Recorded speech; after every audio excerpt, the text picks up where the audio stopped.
সেই ফেলে আসা দিনগুলোর কথা মনে পড়ে যাচ্ছে এই ছবিটা দেখতে দেখতে। ধন্যবাদ স্যার। খুবই ভালো লেগেছে এবং এটার সাথে মানে শুদ্ধ সত্য আমার বন্ধু আচ্ছা এবং আমি international Kolkata short film festival chairman. সেখান থেকে আমার সাথে শুদ্ধর আলাপ এবং তারপরে বন্ধুত্ব এবং ওর যখন এই ছবিটার সম্বন্ধে আমি শুনেছিলাম মানে একদম প্রথম দিক থেকে যখন ছবিটা নিয়ে কথা হচ্ছে সেইখান থেকে আমাদের অনেক দিন ধরেই আলোচনা হচ্ছে যে এই ছবিটা কীরকমভাবে দেখানো হবে, কোথায় হবে। তা আজকে সেই যে দিন আর কি, এই ছবিটার সাথে আমিও জড়িত আছি আর কি।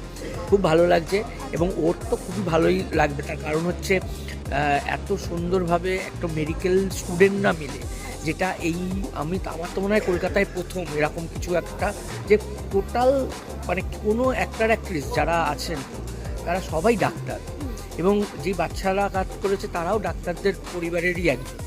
সেইটা নিয়ে এই ছবিটাকে বানানো হয়েছে এবং এত সুন্দর গল্পটাও খুব ভালো এবং খুবই ভালো লেগেছে। আশা করব এটা মানুষের ভালো লাগবে, সবাই আসুক দেখুক। এটাই দর্শকদের বলার মানে দেখুন, ছবি দেখতে যারা ভালোবাসে তারা সব রকম ছবিই দেখে এবং আমি দর্শকদের কাছে একটাই বলবো যে এটা একটু অন্য রকমের ছবি। এই ছবির পাশে আপনারা এসে যদি দেখেন একটা ভালো অভিজ্ঞতা তৈরি হবে। এখানে যে আপনারা সেলেব আর্টিস্ট পাবেন সেরকম নয়, কিন্তু এনাদের কাজটাও কিন্তু কোনো অংশে কম নয়। এই হলে এসে দেখুন, খুবই ভালো। থ্যাংক ইউ স্যার, আপনার সাথে কথা বলে অনেক ভালো লাগলো।